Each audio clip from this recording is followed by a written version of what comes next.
So, how it's like being on the two sides of the story? Because you were also Max Schreck in Shadow of the Vampire, and then Von Franz, that is basically Van Helsing. You know, Shadow of the Vampire was my, even though I probably had seen it before, it was my introduction to the film, the Murnau 1922 Nosferatu. So that started me in my knowledge of Nosferatu in an intimate way. But you forget those things, and that's more than 20 years ago. So it's a different role, it's a different movie with different intentions. So I'm not thinking of that. But I suppose somewhere it's inside of me, and maybe it gets expressed in this movie. In fact, there's a powerful line of your character. Evil is born within us, or comes from the afterlife.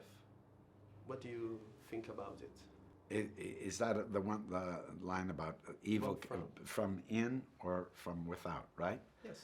Yeah, and what I like about it is not just the idea that it's set in a scene where it seems like perfectly normal conversation. This isn't an arch philosophical question, but it's really, that's the beauty of Robert Eggers' work. It all has an authenticity. He doesn't point to things, he doesn't try to tell a message. He finds a kind of period rooted in history. He goes back to the folk tales. He goes back to, he really eliminates all the cinema tropes and really goes back to folk tales in a time where people actually believed in vampires. So he leans into that. And I think the effect is something like a line like, does evil come from within or does it come from outside, seems like normal conversation. And of course, that's interesting. I maintain that it's probably both, because if it's inside, it's going to express itself outside, and if it's outside, it's going to work on you. I suppose the question is more about what you accept and what you, basically what you accept.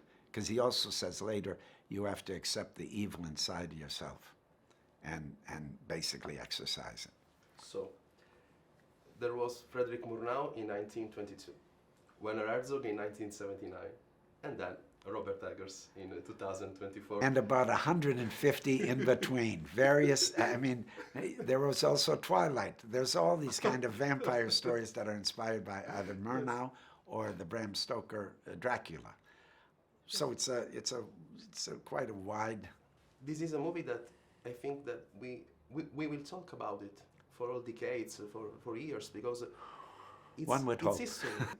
One would hope. It's based in history. It's rooted. It's not just a Hollywood confection. It's, I think that's what's great about Eggers. All of his movies have a kind of... When I saw The Witch, the beauty was I said, this is the filmmaker. And I thought, why? And I thought, because I enter this movie, I'm not pushed out of it by the director telling me, oh, this is the time, this is what people did in the time, and show it rather than just do it and have an experience and have the audience be with that experience. There's too much, kind of preaching and message sending in some of these period movies sometimes to try to make them connect with our experience now.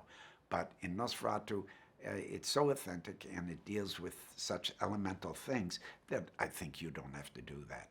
And Robert Eggers is smart enough to know that. I think that Eggers would be the only one that could really make a remake of Nosferatu in these years.